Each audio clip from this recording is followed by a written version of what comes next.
All right, play the game. And that's right, Kylor. Oh, I didn't fix that. You know what? Since we haven't even started playing yet, I want to let's see. Um this one. Sure. It's so bad. I don't agree. We're just gonna have to agree to disagree on this one. Let's see here. Oh no.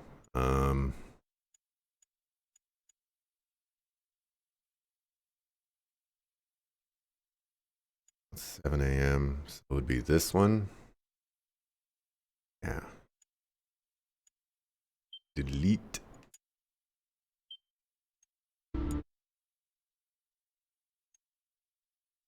Right. Play the game. Only one character doesn't annoy you. Let me guess. Is it Saz?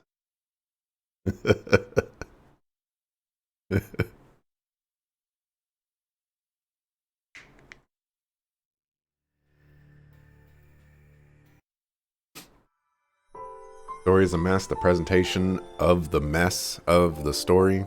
Well,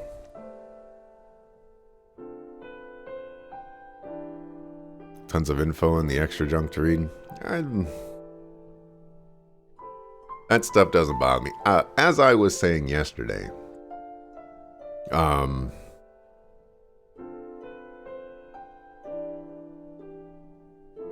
as I was saying yesterday, I believe that 98% of all RPGs, well, I guess I'll say RPGs, but I think yesterday I said JRPGs, are mediocre at best.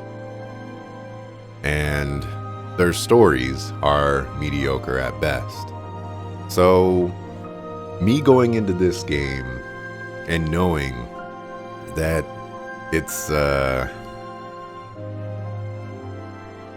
it's not good by other people's standards doesn't necessarily mean anything for me, because I've played some really mediocre games that people hate and, you know, I enjoyed.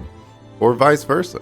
I played games like Xenogears, which, you know, by all respects, people should absolutely loathe once they get to the second disc, and a lot of people do.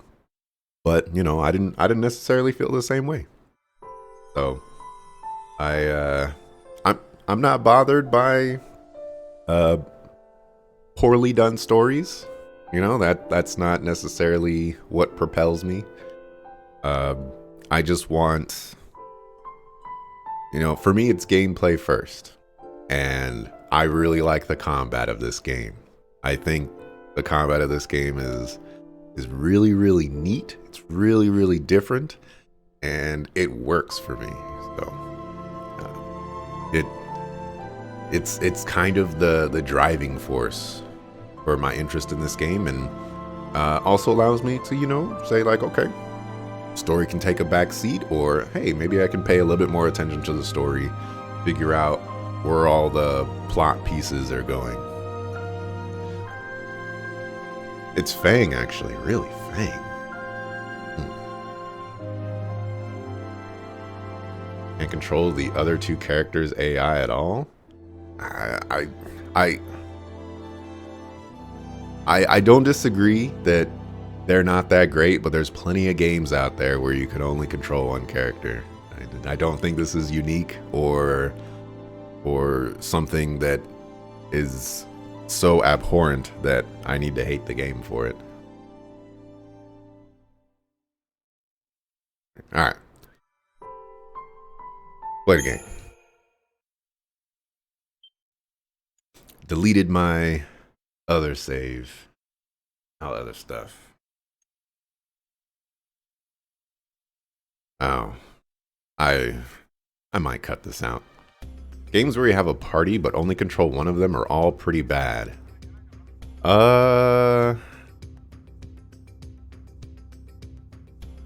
Isn't Persona 3? Don't you only control one party member in that one? And I think a lot of people like Persona 3.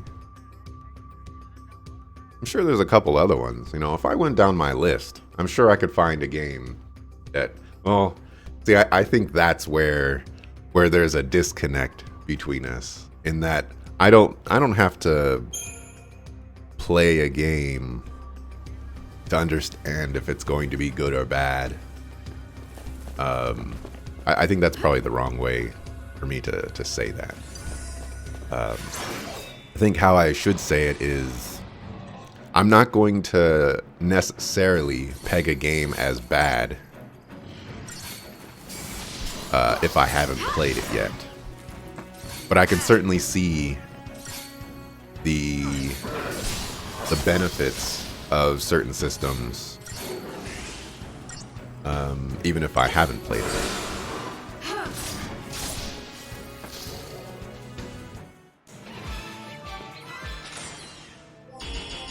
So it doesn't bother me.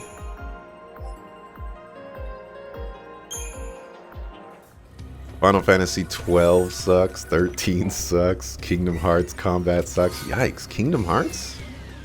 Hey, Kingdom Hearts 1, you know, maybe I can give you that one. But Kingdom Hearts 2 combat? Oh my gosh.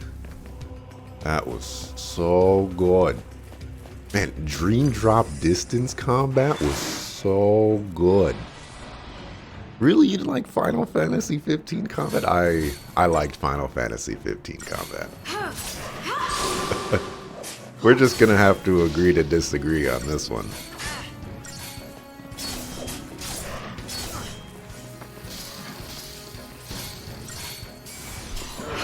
'Cause I definitely like quite a few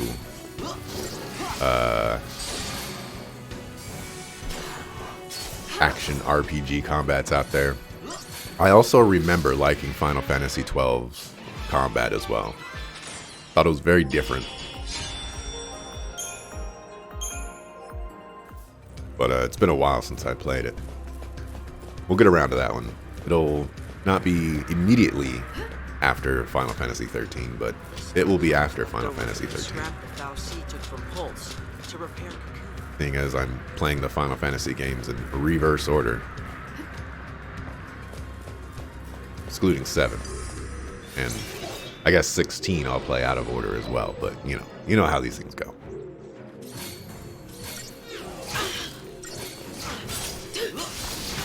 Never even looked at Persona 3 combat, really. I could be wrong about it, but the point isn't necessarily for me to point out games that are really good.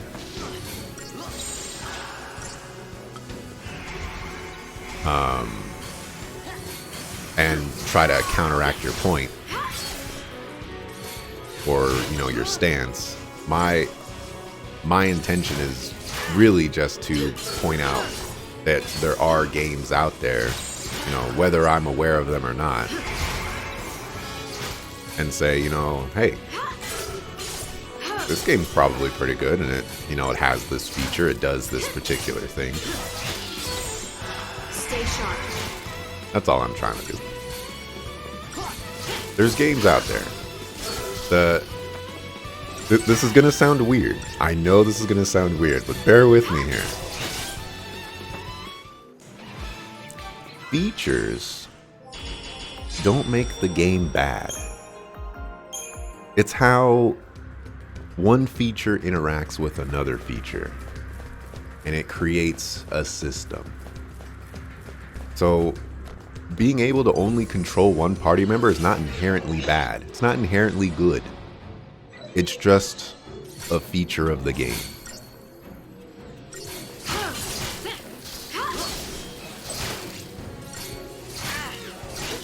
But, how the developers interweave that into other features and other systems, that's where things can start getting into good implementation, bad implementation, start touching on things that we like in games and we don't like in games, etc. Don't you dare die, Sugglefool.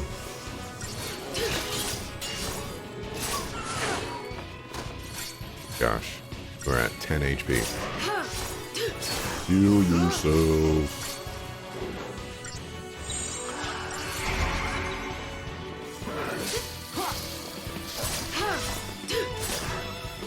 Also, I liked, so none of the combat in Kingdom Hearts to me ever surpassed Kingdom Hearts 2, but I liked Kingdom Hearts 3 combat as well. It was nice. It was cool. It was flashy. I enjoyed it.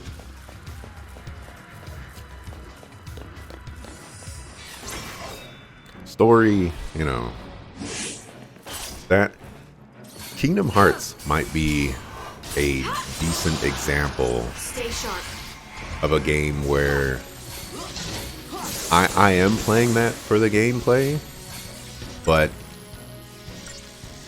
those games I'm also playing for the story. And so I need, you know, those types of things to deliver in a certain way.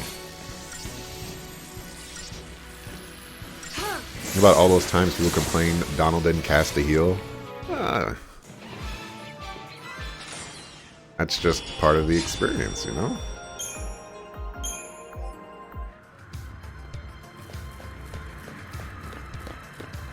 It certainly sucks. I've been there, but not a big deal to me. Guess we have to go back. I don't see any way over that.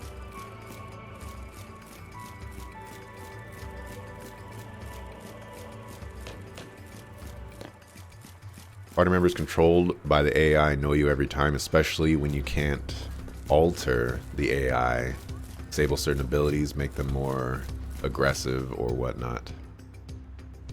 I will certainly say that it can get into the realm of obnoxious and irritating, for sure.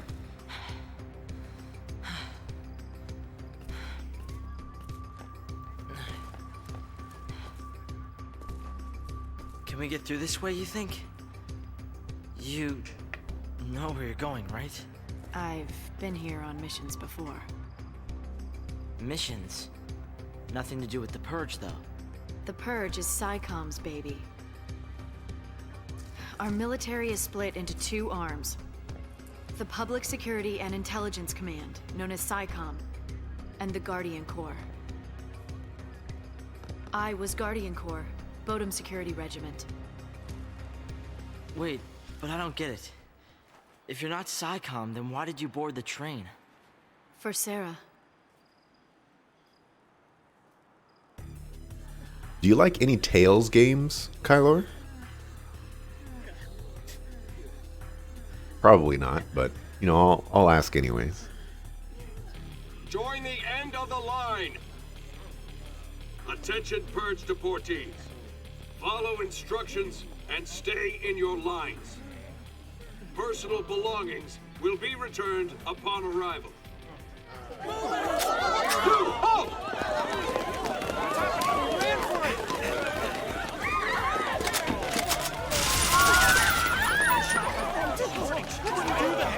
Do not leave your lines!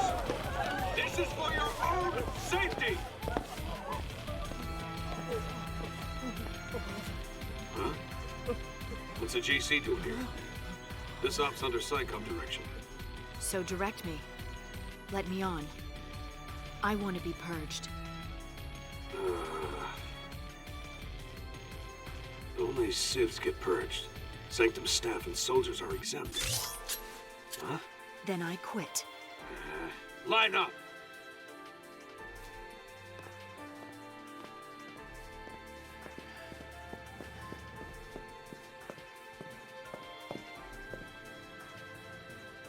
Excuse me. Hey, lady. What gives? I volunteered. Really? You don't look ready to go quiet into that good night. You want quiet? You better take the next train. Well, now I really want to see what you're up to. I had to rescue Sarah before they transported the vestige to Pulse, and out of my reach. My only chance to save her was to join the Purge.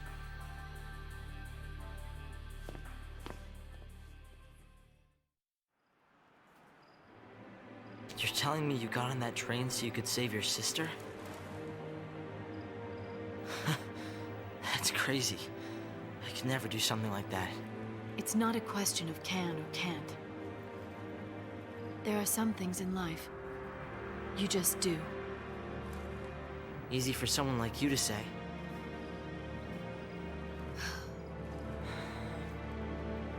Lightning!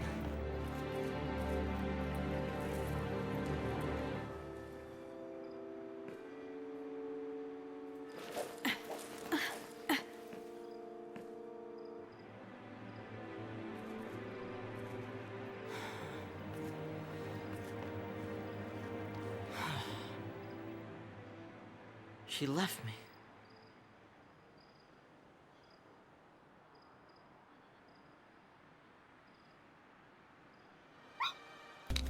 One, two, three, off we go! What are you up to? Hey! Wait up!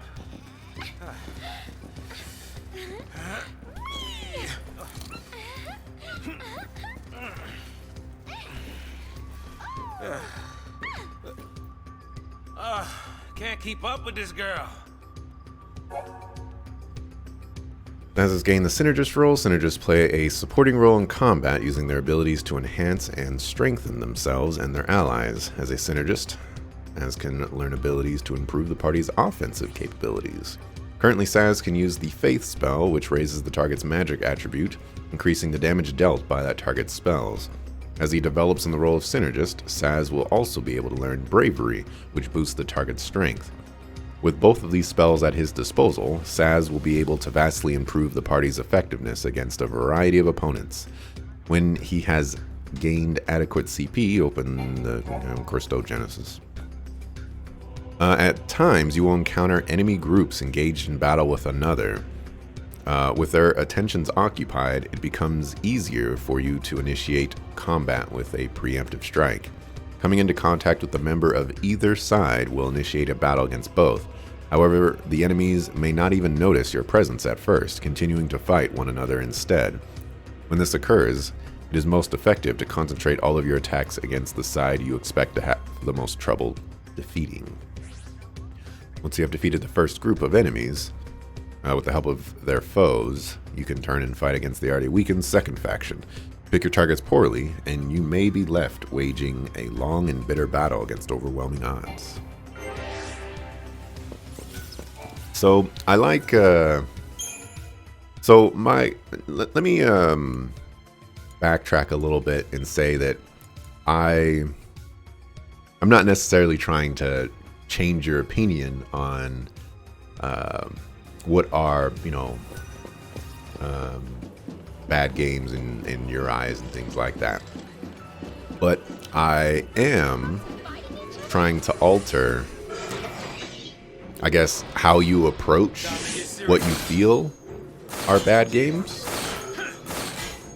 or how you express it is maybe how I should say it. And I think maybe success is a bad way to go about this, but I feel like I was able to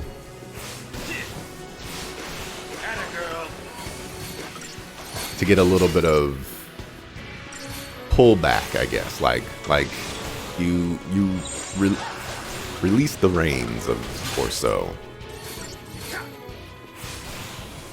With your comment of, you'll put it this way, you would never choose an AI-controlled party if you were designing any game solo character or fully controlled party member.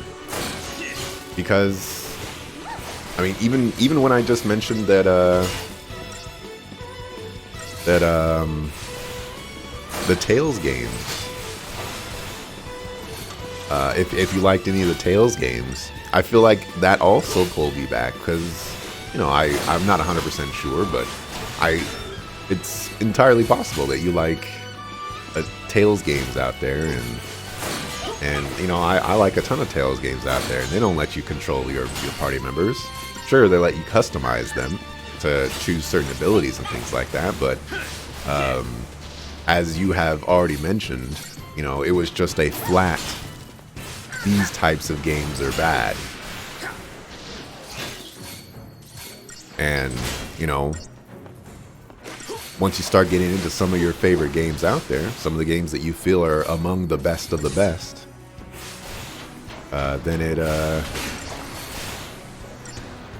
then you know, opinions change a little bit. Well, we didn't kill this guy first, and I knew I should have killed this guy first. I should have killed one of the little guys and then killed this guy, or just got this guy low, but oh well, life is hard.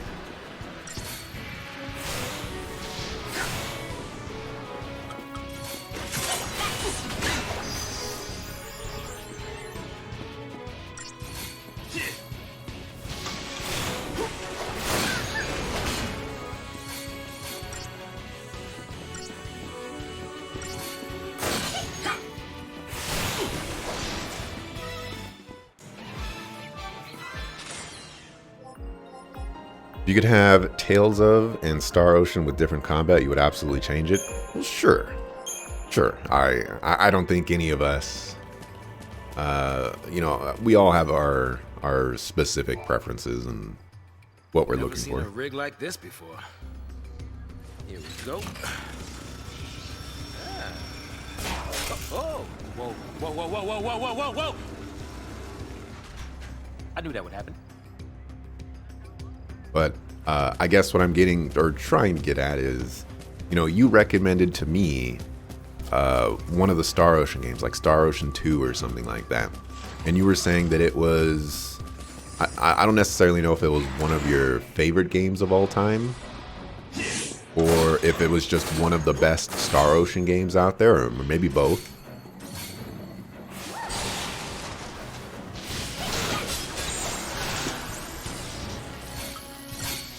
But,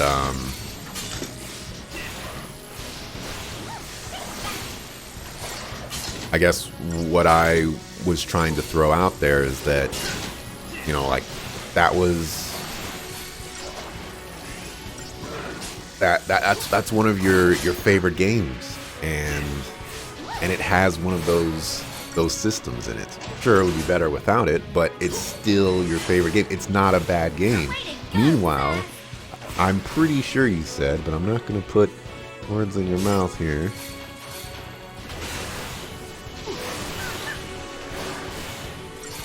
Games where you have a party, but only control one of them, are all pretty bad.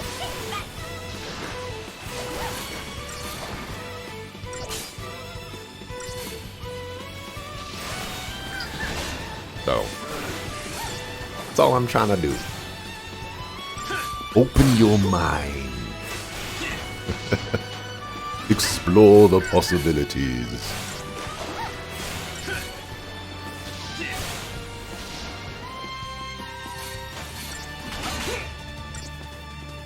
Star Ocean 2 is amazing, but it ain't amazing because of the AI controlling your team. Story, characters, music, dungeon, boss difficulty, combat, stats, balance. Well, that kind of goes into the statement I was saying earlier about, you know, like, one system doesn't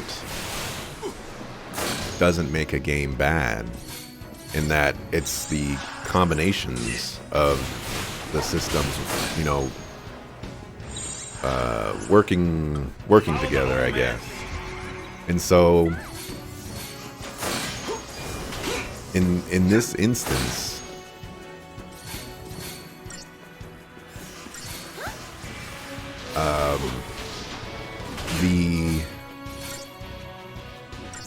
the aspect that you're not controlling the other party members is like integrally, is that even how you say that? It's integral to to the rest of the combat system. The boss difficulty, how the combat works, how the balance of all the fights are. It's all wrapped up in there.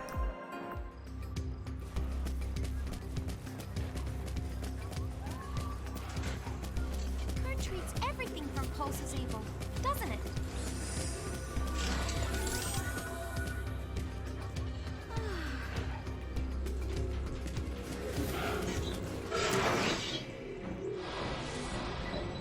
Hey, Baldur.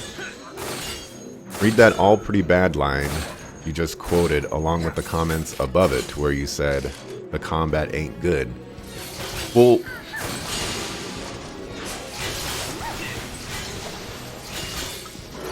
I know where you're going, but I'm reading your comments more literally, I guess.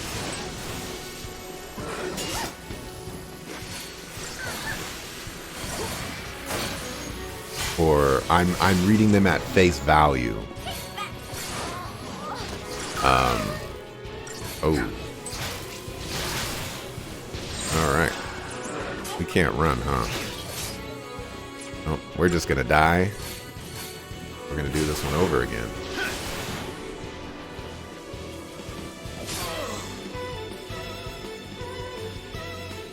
Nuts. Finally run out. You also said you can have good games with bad combat systems. Sure, but, you know, I feel like I had to peel the layers back before that. You know, I feel like, in my opinion, going into a conversation, saying the right thing is important. And this is probably going, you know, a little too far deep, but if your first impulse is to say that a game is bad, then I feel like I need to kind of pull back that curtain a little bit and be like, okay, you think the game is bad. Why is it bad? If you went into the conversation and said, you know, I don't really like the combat system of Final Fantasy XIII because it has these aspects of it, I think that's a totally different conversation that we would have had.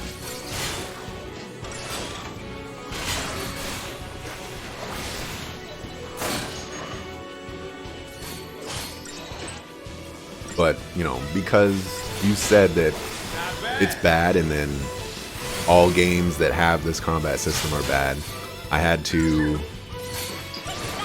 or at least I felt like I had to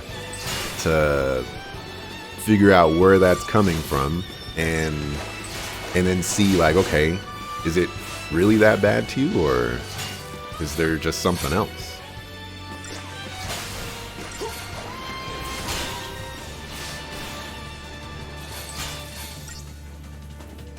When you examine what you like and dislike about games, you split it up. Each aspect gets its own critique. Should have said it like games combat systems where you have a party but only control one of them are all pretty bad. Okay, I probably would have read that the same way, but we would have probably got to the same conclusion.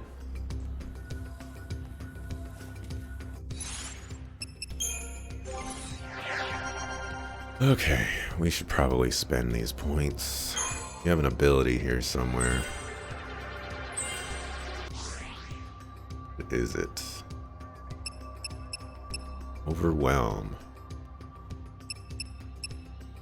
It seems pretty far away. 2, 3, 4, 400 points.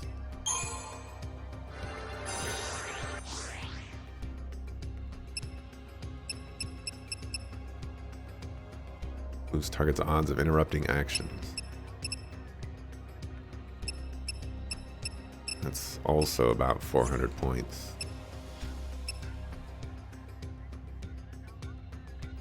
I know that Synergist is going to be pretty nice.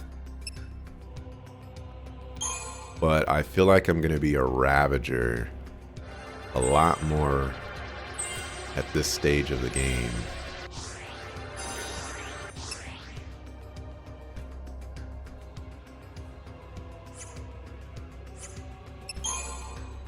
But now that we got that the ability, we can make a little bit more progress here.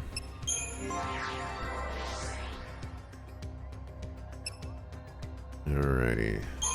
Saboteur. Okay, we're just gonna grab you that real quick. You also... this, I guess we're gonna be spending a decent amount of time with her and Ravager.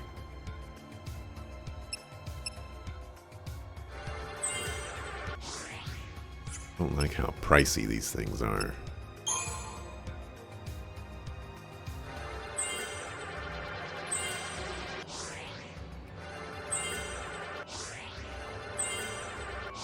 Can I zoom out?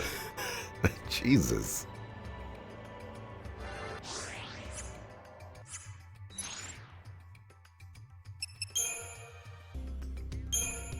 Alrighty.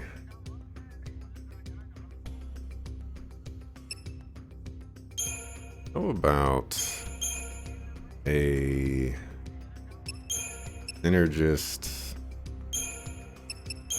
medic?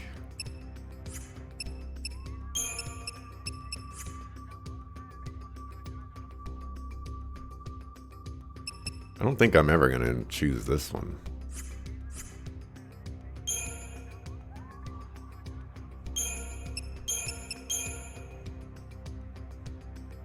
I think I might actually just delete this one. Although I guess it could come in handy. Oops.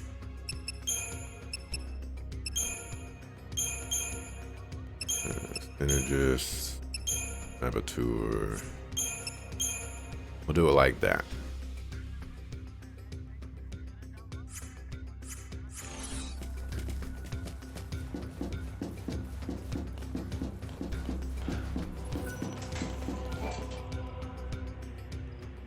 This should do it. Huh?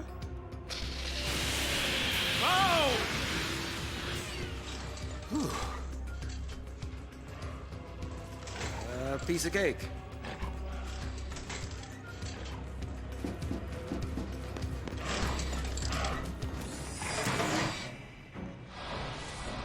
Can we just talk this over?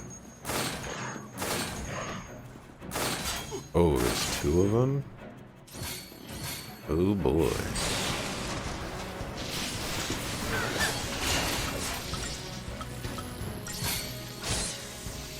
I just lost it, didn't I? Yep.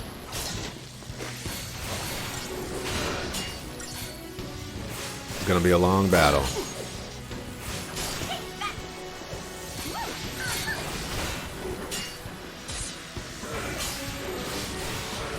It's gonna be even longer battle.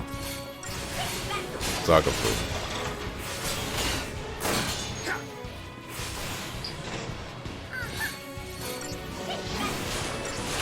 You don't really like the level up system much either. It tries to seem like you have choices where you go on each tree, but it doesn't really.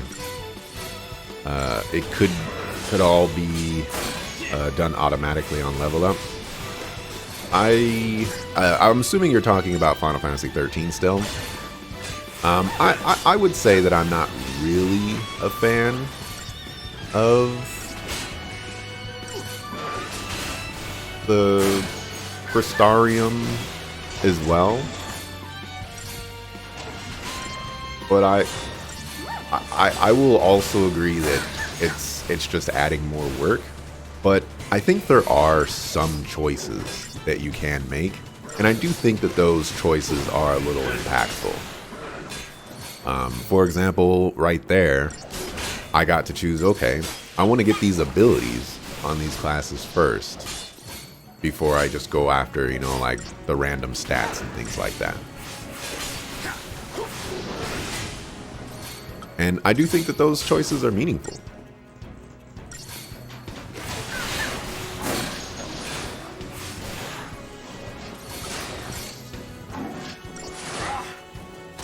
Oh no. I killed him a little bit sooner than I thought. Did you see that coming?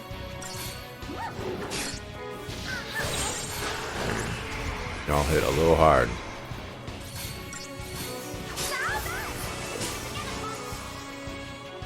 What am I? Oh, Synergist Medic. Oops, this is supposed to be... This one was what I was supposed to be.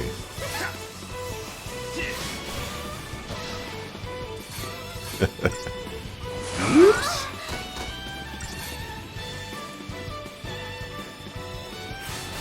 Didn't even have that. I think they just did it because 10 Sphere Grid was so popular. There's a lot of reasons they could have done it. I'm sure we'll probably never know. The game is a little too old. I don't think it's a bad system. I'd prefer it done differently, for sure.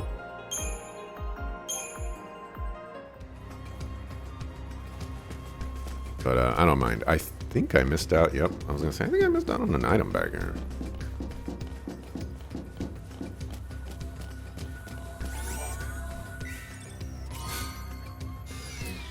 Black belt.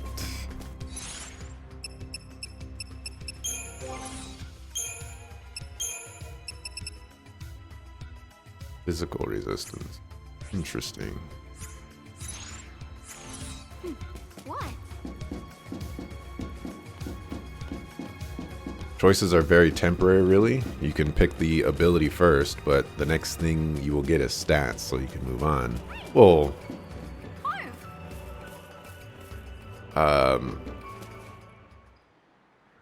small choices are still choices. Whereas other leveling systems, you have no choice. You just get stats or abilities. Where's Grumpy?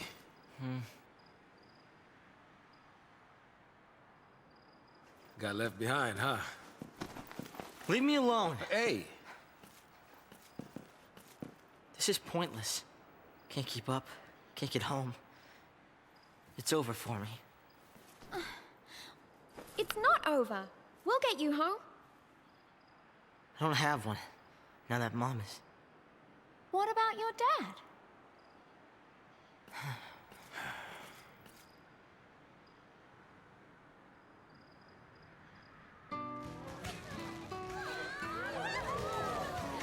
I don't know if I'll be able to say this in full, but I like to think of it like this. In systems where you just level up and get stats, you never know what you're gonna get. But with this system, you know what stats you're going to get when you're going to get them. And I think that there is some merit to that. Mom, you still believe in that kind of stuff? Wishing on fireworks? Really? That's for little kids. Who are you calling kid? You? What'd you wish for? Oh, that next year, your father could come with us. Why? It's better like this. We don't need him. That night, they found the fal'Cie in the Bodhum Vestige. The next day, soldiers sealed off the town, and we couldn't get back to Palom Polum. They forced us onto the train with everyone else. My mom, she was frantic. She wanted to get us home, so she tried to fight. She got tricked by Snow. He used her! Let's get you home, okay? Your dad's gotta be worried. Let him worry. Why should I care? He doesn't. any father cares. Sass? It's nothing, forget it. Come with me, okay? This ought to do it.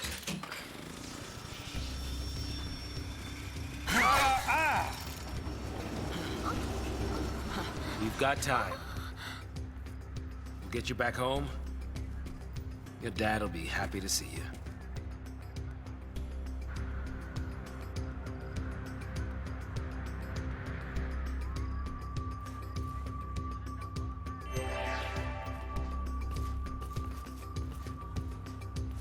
Over here.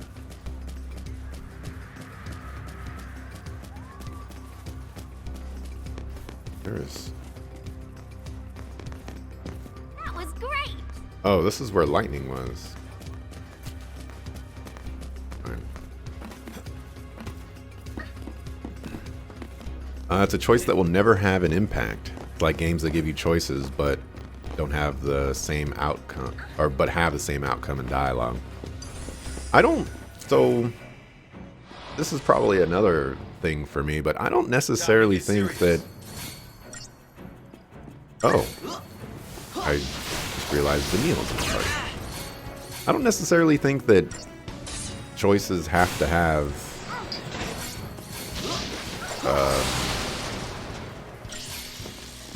you know, like, a significant purpose. If I choose to go after all the abilities first, and as opposed to all of the stats first, the impact may seem insignificant, but there is an impact there.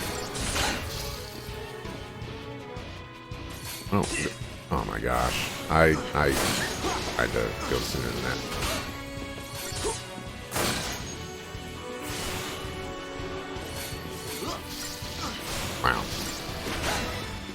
Wow. Like, for example, earlier in the game, I said, okay, Hope has no HP, so I want to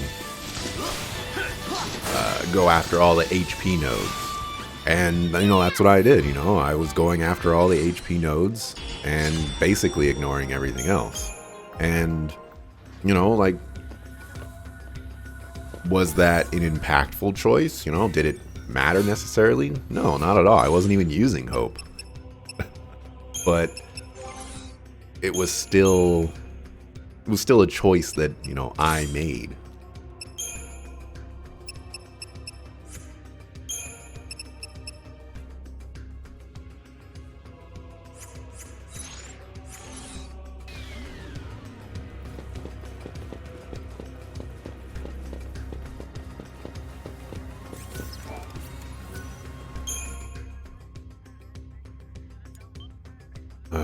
You have to get the stats to reach the abilities. Well, that's fine.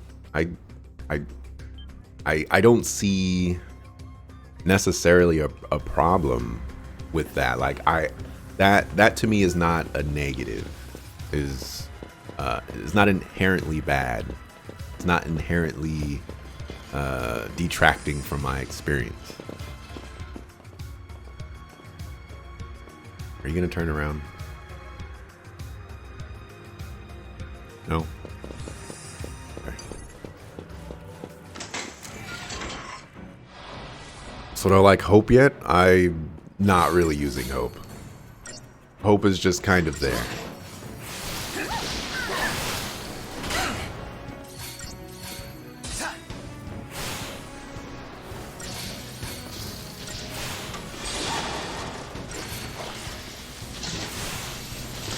He will forever just be there.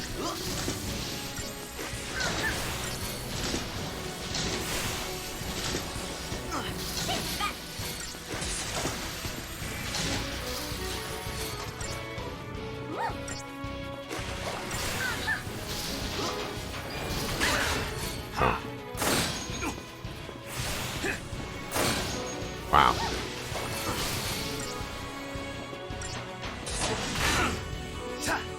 Wow. What a sucker.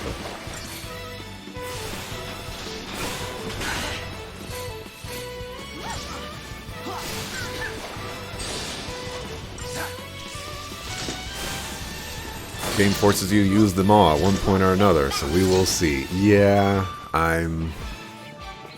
That much I am very much aware of. As I mentioned for the intro of this game, This game is responsible for the invention of a lot of cardinal sins for me. Just as I was Oh getting used to man.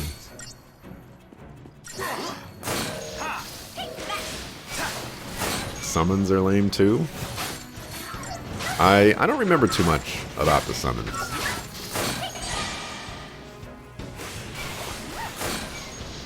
I'll have to see them and see how they work first.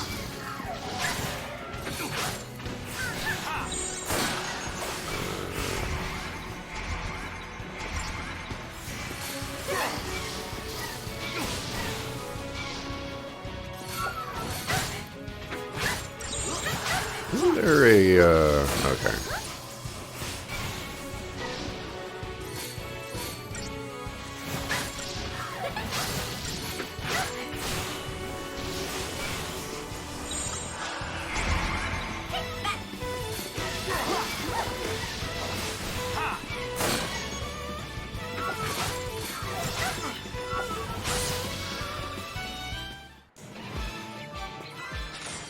Yep, every item in this game just folds in some way. Except for Saz's guns, but I'm sure that will change soon. The end.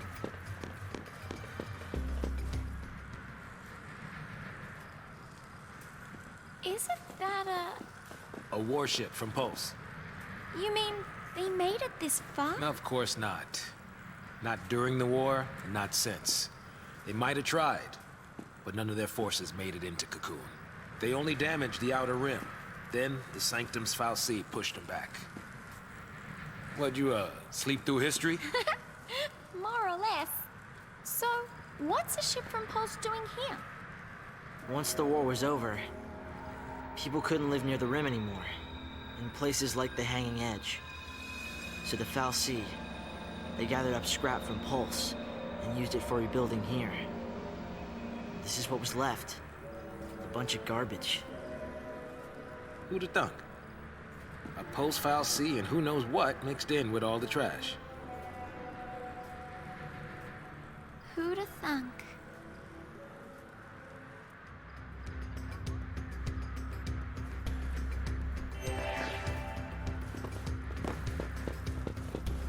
I'm gonna go peek ahead.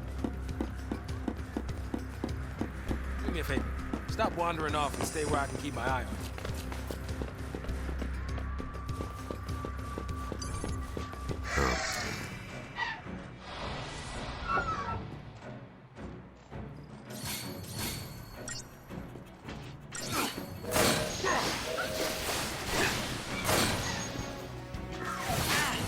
Saz is you.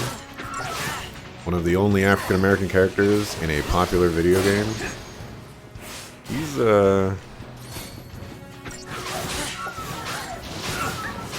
one of them, isn't he? I remember talking to someone on YouTube. I don't remember what game it was specifically. It was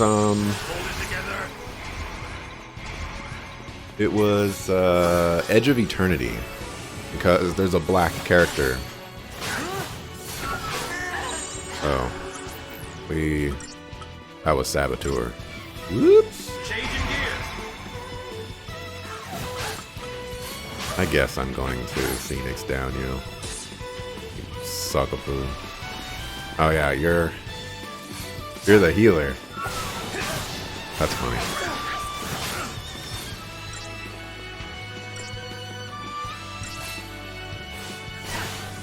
Oh, Vanille's a Saboteur as well.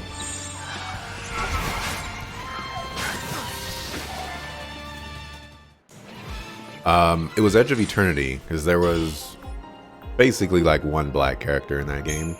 And I believe we were commenting on how that character looked different stylistically from all the other characters.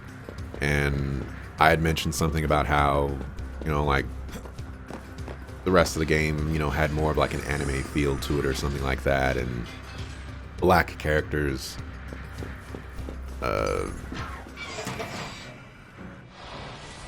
you know, it seemed like they wanted to go a little bit more realistic looking, Just talk this over. the black characters.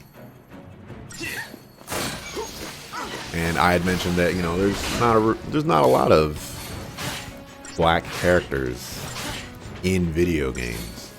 And, you know, one person mentioned, you know, like, oh, there's plenty of black characters, such as, I'm forgetting his name. The guy from Final Fantasy VII, Barrett, yeah. Barrett from Final Fantasy VII. And I was like, well, yeah, you know, sure. Barrett is a prominent black character in a very popular game. And Barrett is pretty cool.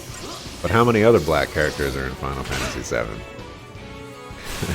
If you collected every game out there that had at least one black character in it, that number pales in comparison to how many I owe you. Follow the old guy's lead. no, let's. You know what we need? We need Saboteur, Ravager. That number would pale in comparison to how many characters, or how many games there are, and it would pale in comparison to how many characters there are in games. Because, you know, usually you have that, quote, token black character, and that's about it. Time to pull the old switcheroo.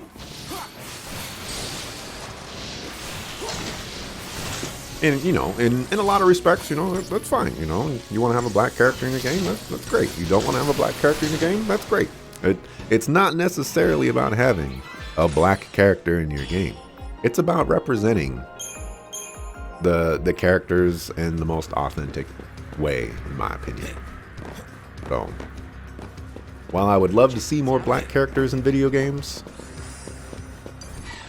I would just rather whatever characters you're adding into the games just be better written, more in tune with what that character is.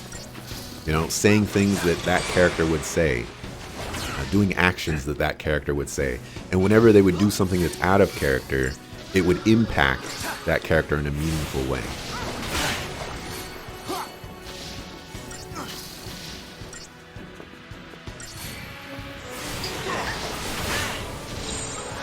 There you go, dying again.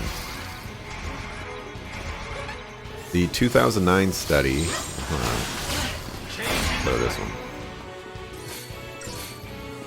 The 2009 study, The Virtual Census: Representations of Gender, Race, and Age in Video Games, published at the University of Southern California, showed that black characters appeared in video games in proportion to their numbers in the 2000 U.S. Census data. I don't know what that means. There was a lot of preamble there. Black characters appeared in video games in proportion to their numbers in the 2000 U.S. Census data. Oh, what's going on here? I guess that's just trying to say that the people that participated in the census, which was probably a small percentage, is the same amount of people that were in video games. I guess how we interpret that. Did I come from here? No. Okay. Hey, Epic Otter. I don't know if I said that earlier. Probably a good time to mark.